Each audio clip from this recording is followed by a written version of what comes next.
Hello Taekooker babies, welcome to my channel. Guys, आज मैं आप लोगों के साथ तेकुक फैन फिक्शन पार्बट एंड सीसी के पार्ट 34 एक्सप्लेन करने वाली हूँ। So let's get started. Jungkook के लिए ए फीलिंग्स अनडिस्क्राइबेबल था। उसे नहीं पता कि ऐसी सिचुएशन में उसे खुश होना चाहिए या फिर कुछ और, पर उसकी आंखें सब कुछ साइलेंटली व्यक्त कर रहा था। जंगकुक के आंखों से कॉन्टिन्यूसली आंसू गिरे जा रहा था। जंगकुक भागते हुए हॉस्पिटल कैबिन के अंदर आ जाता है। जंगकुक अंदर आकर देखता है ये अभी भी अनकॉन्शियस है। जंगकुक तैयांग का हाथ अपने हाथ में लेकर कसकर इसे होल्ड कर अपने चेहरे से लगाकर बैठा था। आंसू उसके आंखों से गिरकर तैयांग के हाथों के ऊपर गिरने लगा था। तभी डोर पर नॉक होता है। जंगकुक पीछे मुड़ता है ये देखने के लिए कि कौन है। तभी जंगकुक के बॉडीगार्ड अंदर आकर कहता है, यंग मास्टर, कोई है जो अंदर आने के लिए बहुत ज़्यादा इंसिस्ट कर रहा है और हॉस्पिटल के बाहर हमारे जो आदमी खड़ा है उनका कहना है कि वो लेडी आपके बड़ी बहन जियोन सायोन है और उनके साथ एक और लेडी है। ये सुनते ही जंगकुक बहुत ज़्यादा गुस्सा हो जाता है। जंगकुक गार्ड पर वॉइस रेस करके कहता है, व्हाट द, तुम लोग कर कह रहे थे और मेरी बड़ी बहन को मेरा यहाँ होने के बारे में कैसे पता चला? तभी नर्स कहती है, सर प्लीज़ ज़रा धीरे बात कीजिए, हॉस्पिटल के अंदर आप ऐसे बात नहीं कर सकते।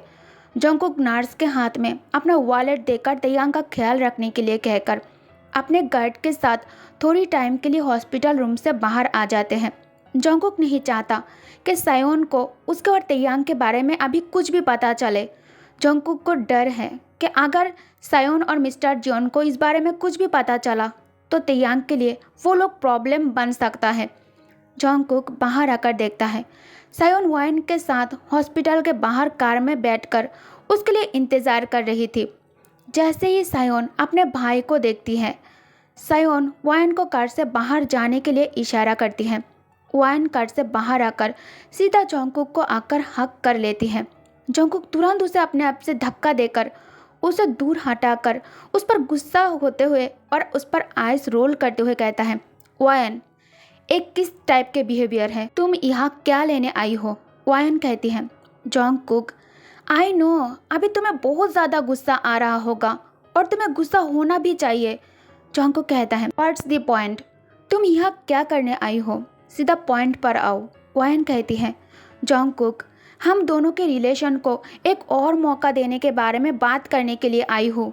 मैं जानती हूँ तुम यहाँ किसके साथ हो। जंगकुक, मैरिज के बाद भी अगर तुम इस तरह के अफेयर्स रखना चाहते हो तो मुझे इससे कोई प्रॉब्लम नहीं है, तुम रख सकते हो, लेकिन शादी से पीछे मत हटो। इसके साथ हमारी दोनों फैमिली के रेपुटेशन जुड़ी है और अंदर जो हॉस्पिटल के बेड पर लेटा है वो लड़का कहीं से भी तुम्हारे लायक नहीं है। वो कभी जियोन फैमिली को बच्चा नहीं दे सकता। तुम किसी को अपना मुंह नहीं दिखा पाओगे। जंगकुक कोल्ड टोन में कहता है, वायन, मुझे तो लगा था तुम एक सेंसिबल लड़की हो और चीज़ों को मेरी बहन से ज़्यादा बेहतर समझती हो, लेकिन मैं नहीं जानता था कि तुम एक गोल्ड डिगर भी हो। मैंने ऑलरेडी रिश्ते के ख़त्म तुम्हें एक घर और एक कार खरीद कर देकर कर दिया है। मेरे और तैयांग के मामलों से दूर रहो तुम, यही तुम्हारे लिए अच्छा है। तुम्हारे बारे में मैं ऑलरेडी सब कुछ जानता हूँ। 2 दिन पहले होटल में मिस्टर चोई के साथ वो तुम ही थी ना? ये सुनकर ओएन की सांसें उसके गले में ही अटक जाती हैं। जंगकुक कहता है, आई होप तुम समझ गए हो और मुझे नहीं लगता अब मुझे तुम्हें और कुछ कहने की और समझाने की ज़रूरत है। मेरी बहन की बातों में आकर मेरी लाइफ में मेस क्रिएट करने की कोशिश मत करो। जाओ और जाकर खुद इस मैटर को हैंडल करो। अगर तुम्हें नहीं चाहते हो कि तुम्हारी होटल वाली बात किसी और को पता चले। वायन पसीनों से पूरी तरह से काबर हो चुका था। वायन पसीना वाइप करते हुए जल्दी जल्दी में कार के अंदर आकर बैठ जाती हैं। सायोन कहती है, क्या कहा उसने? वायन शेकिंग वॉइस में कहती है, दीदी, क्या हम घर जाकर इस बारे में बात करें? मुझे बहुत ज़्यादा बेचैनी सी महसूस हो रही है। सायोन ड्राइवर को कार स्टार्ट करने के लिए कहती है। तैयांग को अब धीरे धीरे होश आने लगता है। तेई आंखें खोलकर खुद को हॉस्पिटल के बेड पर देखकर उसके पास बैठी नर्स से पूछता है, मुझे यह कौन लेकर आया है? नर्स स्माइल करके कहती है, आपके हस्बैंड, वो अभी बाहर गया है और मुझे आपका ध्यान रखने के लिए कहा है। ते बेड से जल्दी जल्दी में उतरने की कोशिश करता है। तभी नर्स तेयंग का हाथ पकड़कर उसे रोकते हुए कहती है, ये आप क्या कर रहे हैं सर? इस हालत में आपको जल्दबाजी में बेड से नहीं उतरना चाहिए। इसे बेबी को चोट लग सकता है, सडन शॉक भी लग सकता है। तेयंग कॉन्फ्यूज लुक के साथ नर्स के तरफ देखकर कहता है, बेबी? नर्स फिर से मुस्कुराते हुए कहती है, यू आर ए प्रेग्नेंट, आप फादर बनने वाले हो। तेयंग डिसबिलीव के साथ अपने स्टोमक के ऊपर हाथ रखकर एक बेबी की तरह क्राई करने लगता है। नर्स तेई को रोते हुए देखकर डर जाती है। नर्स कहती है, आप रो क्यों रहे हो? सर प्लीज़ मत रोइए। क्या आपको डर लग रहा है या फिर आप अपने हस्बैंड को मिस कर रहे हो और उनके लिए रो रहे हो? रुको, मैं अभी उनको बुला कर लेकर आती हूँ। ये कहकर नर्स तेई को कमरे में अकेला छोड़कर जंकुक को ढूंढने के लिए बाहर आ जाती है। तेयंग अपने बेली पर सॉफ्टली हाथ फिराते हुए मन ही मन कहता है, अब मैं क्या करूँगा? जिन हियोंग को इसके बारे में मैं कैसे एक्सप्लेन करूँगा? मैं उनको धोखा नहीं देना चाहता था। उन्हें लगेगा कि मैं भी जंकुक के तरह ही हूँ, जो झूठ बोलता है और इमोशंस के साथ खिलवाड़ करता है। मैं प्रेग्नेंट कैसे हो सकता हूँ, वो भी एक मैन होकर? आई एम सॉरी हियोंग, मैं आपको सब सच बताना चाहता था, लेकिन कभी हिम्मत ही नहीं हुई। जियोन सायोन के जाते ही जंकुक, जो जिमिन के ऊपर गुस्सा करने में बिजी था कि उसने क्यों सायोन को उसके बारे में इन्फॉर्म किया है, जिमिन कहता है, सॉरी अगर तुम्हें बुरा लगा तो, ऐसा करके मैं तुम्हें ही हेल्प कर रहा था। सबको यही प्रॉब्लम थी ना कि एक लड़के से शादी करने से वो तुम्हें बच्चा नहीं दे सकता, लेकिन डॉक्टर ने कहा कि प्रीटी बॉय प्रेग्नेंट है। अब एल्डर जियोन को तुम्हें इस रिश्ते के लिए परमिशन देना होगा। जंकुक जिमिन को वॉल पर पुश कर गुस्से में वहाँ से हॉस्पिटल के वार्ड में तेई से मिलने के लिए आ जाता है। जैसे ही जंकुक कमरे की डोर ओपन करता है, कमरे के अंदर कोई नहीं था। एम्प्टी रूम देखकर जंकुक गुस्से में पूरा हॉस्पिटल सर पर उठा लेता है। ते उसे हॉस्पिटल में कहीं नहीं मिलता। जंकुक हॉस्पिटल की सीसीटीवी फुटेज चेक करता है। ते हॉस्पिटल से निकलकर टैक्सी में बैठे थे। जंकुक तुरंत किसी को कॉल कर टैक्सी का नंबर देकर जल्दी से ये पता लगाने के लिए कहता है। 10 मिनट के अंदर उसे वापस उसी नंबर से कॉल आया। कॉल पर बात होते ही जंकुक तुरंत अपने गार्ड के साथ हॉस्पिटल से निकलकर कार में आकर बैठ जाता है। आधे घंटे का सफ़र जंकुक 20 मिनट में तय कर लिया था। जंकुक अब तेयंग के घर पहुंच जाता है। तेयंग जल्दी जल्दी में तब घर से मानी ले जाना भूल गया था, इसलिए तेई मानी लेने घर आया था ताकि वो एब्रॉड जाने के लिए अपने लिए टिकट बुक कर सके। तेई अब और झूठ के साथ नहीं जीना चाहता था। तेई जिनको सच बोलकर उसे हमेशा के लिए रिलेशन तोड़ देना चाहता था। तभी उसे अपने बेली के ऊपर 2 मजबूत आर्म्स का एहसास होता है। तेयंग के बॉडी फ्लिंच हो जाता है जब जंकुक अपने डीप वॉइस में कहता है, डार्लिंग तुमने तो मुझे डरा ही दिया था। बेबी मेरे तरफ देखो, मैं तुम्हें दोबारा नहीं खोना चाहता। बेबी क्या तुम्हें पता है, आज मैं बहुत ज़्यादा खुश हूँ। हम दोनों अब फादर बनने वाले हैं। वाइफी मेरी आंखों में देखो, मैंने तुम्हें बहुत मिस किया। प्लीज़ मुझसे बात करो। तेई तेई क्या तुम अभी भी मुझसे नाराज़ हो? तेयंग कहता है, जंकुक फादर का मतलब भी पता है तुम्हें? तुम खुद अभी एक बच्ची की तरह हो जो सिर्फ खुद को ही प्रॉब्लम में नहीं डालता है बल्कि दूसरों को भी प्रॉब्लम में डाल देता है। तुम फादर कहलाना डिज़र्व नहीं करते हो। ये बच्चा सिर्फ मेरा है, तो तुम इसके साथ अपना नाम जोड़ना बंद करो। जंकुक कहता है, बेबी क्या तुम्हें सच में ऐसा लगता है कि मैं उस रात हम दोनों के बीच जो कुछ भी हुआ था मैं इसे भूल गया हूँ? नेवर। मुझे सब कुछ अच्छे से याद है। उस दिन मैं फीवर में प्रोटेक्शन का इस्तेमाल करना भूल गया था। इससे पहले कि जंकुक और कुछ कह पाता तो उसे अपने आप से दूर धक्का देकर खुद को पीछे कर लेता है। जंकुक गुस्से में दांत पीसते हुए कहता है, तेई तेई मैं तुम्हारे साथ रहना चाहता हूँ। तुम क्यों हमेशा मुझसे दूर भागते रहते हो? क्यों मुझे और मेरी प्यार को अवॉइड कर रहे हो तुम? तेंग इमोशनल लेस एक्सप्रेशन के साथ कहता है, क्योंकि मैं तुम्हारे साथ नहीं रहना चाहता। ये सुनकर जंकुक को उसके दिल में फिर से एक डीप पेन फील होता है। तेयंग के आंखों में उसे दर्द और उसके लिए नाराज़गी साफ दिखाई दे रहा था। दरवाजे के बाहर खड़े होकर गार्ड दोनों को ओपनली एक दूसरे के साथ फाइट करते हुए देख रहा था। तभी अचानक जंगकुक कॉफ़ी टेबल के ऊपर से नाइफ हाथ में उठा लेता है। इसे देख गार्ड अंदर आने लगता है। जंगकुक उनके तरफ देखकर एंगर में कहता है, कोई कमरे के अंदर अपना पैर नहीं रखेगा, कोई हम दोनों के बीच में नहीं आएगा। जंगकुक एक बार फिर बच्चे की तरह एक्ट कर रहा था। उसे हमेशा से फैमिली के हर एक मेंबर से पैम्पर और लव मिला है, जिस वजह से उसके अंदर एरोगेंस और चाइल्डिश और स्ट्रावन बहुत हद से ज़्यादा है। अपनी बात मनवाने के लिए वो कुछ भी कर सकता है। उसे हारना बिल्कुल भी पसंद नहीं है। जंगकुक नाइफ अपने हाथ में होल्ड करके कहता है, तेई तेई, तुम ही चाहते थे ना मैं दूसरों के साथ मस्ती करना छोड़ दूँ, हम दोनों एक मैरिड कपल की तरह रहे और मैं तुमसे शादी करूँ? यही चाहते थे ना तुम? मैं तुम्हारे और हमारे बेबी के साथ रहना चाहता हूँ। तेयांग कहता है, जंगकुक नाइफ वापस टेबल पर रख दो, क्योंकि मुझे पता है कि तुम इसके इस्तेमाल मुझे ब्लैकमेल करने के लिए कर रहे हो।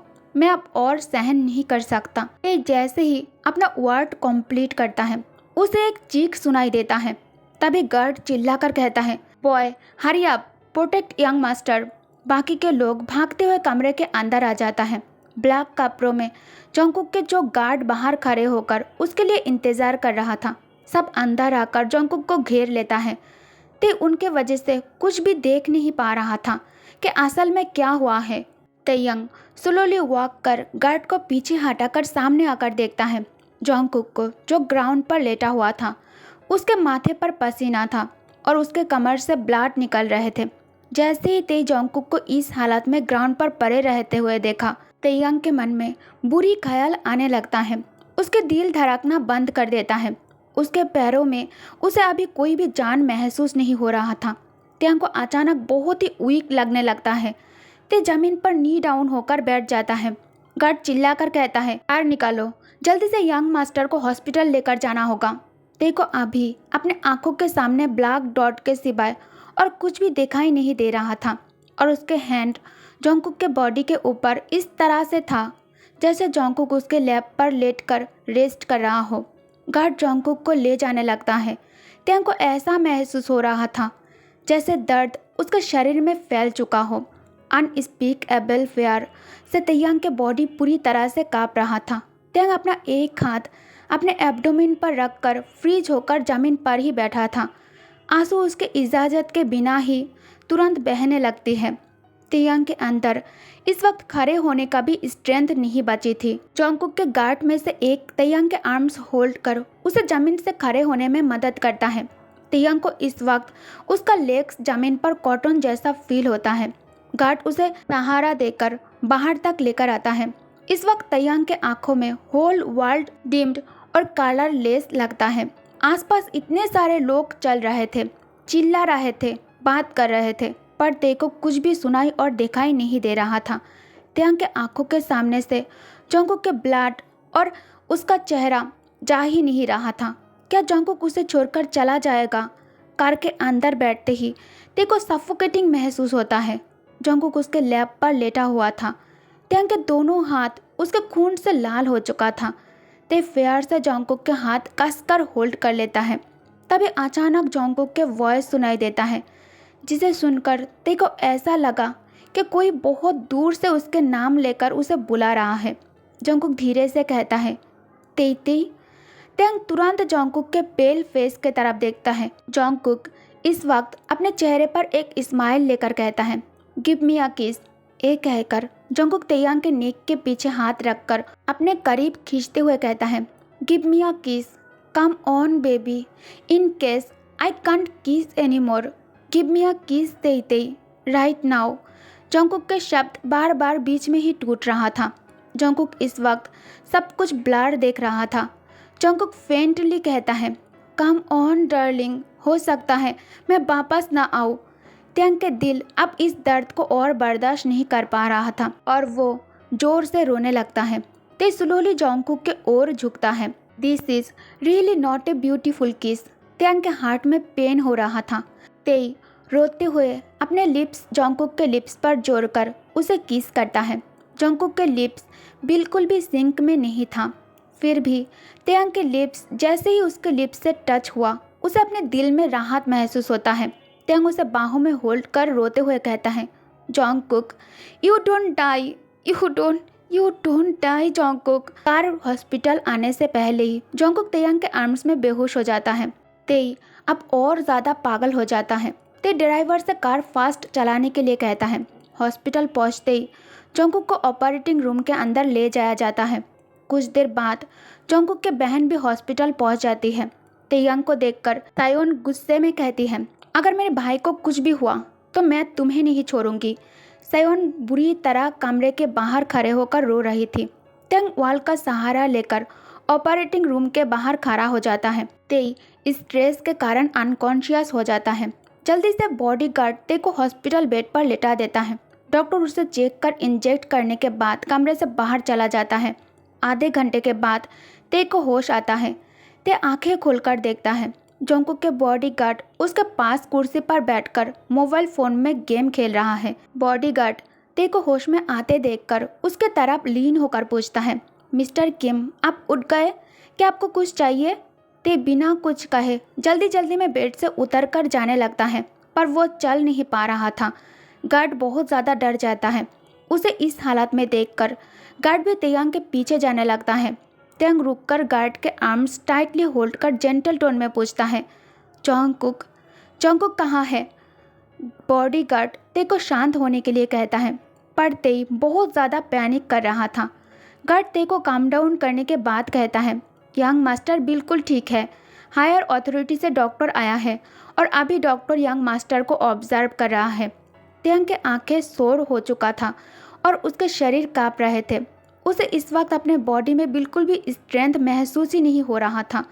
ते एक डीप ब्रीथ लेकर खुद को काम डाउन कर मन ही मन कहता है, इट्स ओके तेई, सब ठीक है। जॉन्गकुक तुम्हें और बेबी को छोड़कर नहीं जा सकता। बॉडीगार्ड कहता है, मिस्टर किम, आपके पास जो डॉग है उसे हमने यंग मास्टर के विला में भेज दिया है। तेंग के माइंड में सिर्फ जॉन्गकुक था। ते उसके अलावा किसी और के बारे में सोचने की हालत में बिल्कुल भी नहीं था और वो लंबे समय से यूनटन के बारे में भूल ही गया था। तेंग गार्ड के बात पर नोट करता है और उन्हें शुक्रिया कहता है। तभी डोर ओपन होता है और कमरे के अंदर एक गार्ड आकर तेई से कहता है, मिस्टर किम, यंग मास्टर आपको देखना चाहते हैं। ये सुनते ही ते जल्दी से जॉन्गकुक के पास जाने के लिए कमरे से बाहर जाने लगता है। ते गार्ड से पूछता है, जॉन्गकुक कहाँ है और वो कैसा है? गार्ड कहता है, मिस्टर किम, यंग मास्टर अभी सियोल के बेस्ट हॉस्पिटल में है।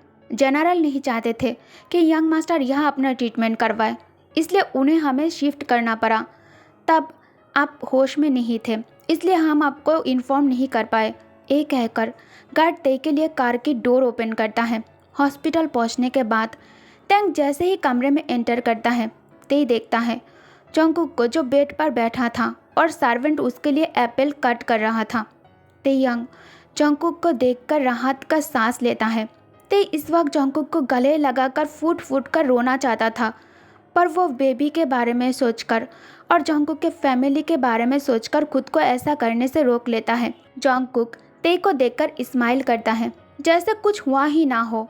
तेंग सर्वेंट के हाथ से नाइफ लेकर खुद एप्पल कट कर जॉन्गकुक के सामने रखकर नाइफ सर्वेंट के हाथ में देकर कहता है, प्लीज़ यह कुछ भी नौकीली जैसी चीज़ को मत रखना, इसे यहाँ से ले जाइए। जॉन्गकुक के चेहरे पर इस वक्त एक डबल फेस स्माइल था। जॉन्गकुक मासूम सा चेहरा बनाकर कहता है, तेई, मैं दोबारा ऐसा नहीं करूँगा।